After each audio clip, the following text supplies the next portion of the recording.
안녕하세요. 간밤 현지 일면 이건입니다.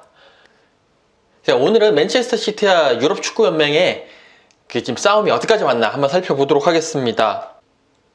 6월 8일, 9일, 10일 스위스 로잔에서 맨시티 그리고 유에파가 이제 서로 자신들의 입장을 이야기를 했습니다. 그 스위스 로잔에 있는 CAS 국제 스포츠 사법 재판소에서 양측의 이야기를 듣는 청문회가 있었는데요. 이제 이게 결정을 내리기 직전에 바로 마지막 단계가 되겠습니다.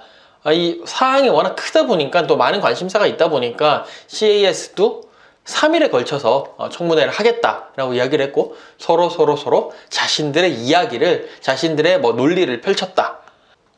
일단 살펴보면 2월이었죠. 2월 달에 유에파가 맨시티에게 징계를 내립니다. FFP Financial Fair Play 위반했다. 재정적 페어플레이를 위반했다. 라고 이야기를 하면서 스폰서 비용을 이렇게 과하게 계상을 해가지고, 그러니까 지금 맨시티의 오너가 아부다비에 있는 만수르지 않습니까? 만수르 그냥 직접 준 돈을 가지고 그거를 스폰서 비용에 이렇게 하면서 좀 이상하게 꾸며가지고 그거를 부풀렸다.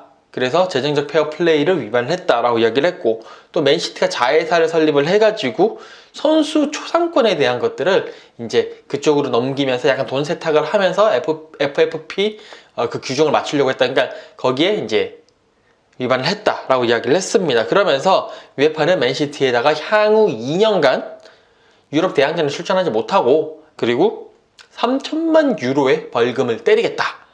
맨시티도 가만히 있지 않았죠. 2월달에 그 얘기를 듣자마자 바로 성명을 내고 이거 얘네들 완전 편견으로 가득 찬 진짜 이상한 이제 그런 징계다. 말도 안 된다. 우리는 억울하다. 우리는 CAS에 제소를 하겠다. 맨시티는 어떤 논리를 가지고 CAS에서 자신을 변호할 것인가? 일단 맨시티의 전략 중에 가장 첫 번째로는 맨시티가 자기들의 그 FFP 위반에 대한 부정행위는 없었다라는 새로운 증거를 들고 나오는 방법이 있습니다. 근데 이제 이 잉글랜드에서는 이거는 그렇게 가능성이 높지 않을 것이다. 이미 증거들은 다 나왔고 여기에 대해서 맨시티가 새로운 증거를 가져오기에는 사실 돈을 많이 쓴 건 사실이지 않느냐라고 이야기를 하면서 조금은 여기에 대한 가능성은 크지 않다라고 이야기를 했고요. 이 영국의 이제 많은 전문가들은 다른 전략이 있을 것이다. 유에파가 주장하고 있는 근거의 정당성입니다. 그러니까 풋볼리크스가 이 해킹을 해가지고 그런 자료들을 가지고 난 다음에 그거를 근거로 유에파가 맨시티에게 징계를 내린 거거든요. 이제 맨시티는 거기 가서 아니 아무리 그 근거가 정확하다고 하더라도 이게 해킹된 것이다. 해킹된 자료가 과연 증거로서의 정당성이 있겠느냐, 여기에 대해서 분명히 의문을 제기할 수밖에 없다라는 얘기입니다. 사실 이제 일반적인 형사재판이라든지 이런 게 보면 조작된 증거라든지 아니면 그 도청, 우리 법정 드라마 보면 많이 나오잖아요. 도청은 법적 증거로서 당위성을 가지지 못한다. 법정 증거가 될 수 없다 라고 이야기하는 경우가 많은데 맨시티도 이 부분을 밀고 늘어질 거라는 것이 자명하다 라고 이제 많은 법 전문가들이 이야기를 하는데요. 이 전문가들은 그게 그렇게 맨시티가 이런 주장을 펼친다고 하더라도 CAS에서 받아들일 근거는 많지 않다라고 이야기를 합니다. 뭐냐면 CAS 사례들, 판례들을 살펴보면 예전에 이제 그 근거라고 하는 것들 중에는 도청돼가지고 나온 자료들도 있다라는 거예요. 이게 일반적인 그 법정이랑은 조금 다르다. 도청된 근거도 충분히 이렇게 증거로서의 효력을 가지는데 그렇게 해킹돼 있는 거 가지고는 그렇게 CAS에서 먹혀들지가 않을 것이다. 또 다른 맨시티의 전략이 무엇이 있느냐? Financial Fair Play라는 거에 대해서 적법하냐? 그러니까 왜 구단주 자기 돈 가지고 쓰는데 그걸 가지고 왜 나한테 난리냐? 라고 할 수 있잖아요. 그 적법한 것이냐? 우리로 치면 예를 들어서 헌법소원을 낸다라든지 이런 식이겠죠. 그런 식으로 이거 좀 개인의 그런 결정권을 침해하는 요소가 크다 라는 논리로 이렇게 대응을 나설 수 있다라는 거죠. 근데 또 이제 이것도 그렇게 가능성이 높지 않은 게 이미 갈라타사라이라든지 QPR이라든지 이런 팀들에서 이미 FFP의 적법성을 놓고 CAS에서 벌써 얘기를 한 전례가 있습니다. 이것도 다시 받아들여지기가, 그러니까 이미 징계를 내려진 판을 뒤엎기가 그렇게 쉽지는 않을 것이다. 이것도 만약에 실패가 된다. 그러면 맨시티가 어떤 것으로 또 어떤 논리를 내세울 것이냐.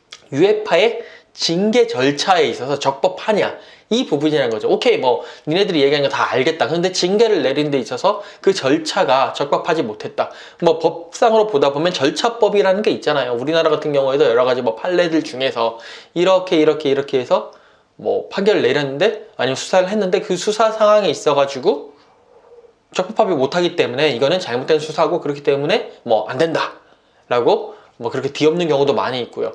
뭐 미란다 원칙이라고 있죠. 뭐 당신은 뭐 변호사를 선임할 수 있으면 뭐 불리한 뭐 그거를 거부할 권리가 있습니다. 막 이렇게 얘기하는 거, 그걸 안 해가지고 그걸 고지하지 않아서 아예 뭐 범죄자가 이제 뭐 무죄를 받기도 한다라든지 이런 부분이 있는데, 그런 것처럼 맨시티도 이 징계 절차에 있어서 분명히 적법하지 못했다라고 주장할 가능성이 크다는 거죠. 일단은 비밀 준수 의무를 위반했다라는 거예요. 맨시티의 주장은. 그러니까 퍼플리스크를 통해 가지고 뭐 우리가 잘못한 거, 뭐 맨시티가 이렇게 잘못했다는 게 다 까발려졌다. 거기에 있어서 UEFA가 그거를 다 얘기를 했고, 또 그것 때문에 징계를 할 것이다 막 얘기를 하면서 거기에 대해서도 함구를 해야 되는데 거기에 대해서 그냥 다 얘기를 했다. 그렇기 때문에 이건 절차법상에 있어가지고 당신네들이 가지고 있는 법을 위반한 것이다. 이미 니네들이 이걸 하면서 이 절차법을 위반했기 때문에 거기에 따른 결론도 결국 위법성이 있을 수밖에 없다 라고 주장을 하는 거죠. 그리고 또 이제 하나가 또 뭐가 있냐면, 야, 예전에 징계를 해놓고 또 우리를 왜 또 징계하는 거야? 그러니까 일사부재리라는 게 있죠. 징계 더블 징계 아니냐, 그러니까 이중 징계 아니냐라는 거죠. 일단 UEFA가 2014년도에 맨시티를 징계를 한 적이 있어요. 이미 FFP 위반으로 해서 UEFA는 맨시티에게 벌금을 내렸고, 그리고 챔피언스 리그 선수 등록 제한이라는 그런 징계를 내렸습니다. 근데 이번에도 니네가 얘기하는 거는 맨시티 입장이 이거죠. 니네가 얘기하는 거는 2012년부터 2016년인데 그 사이에 2014년 그것이 있다.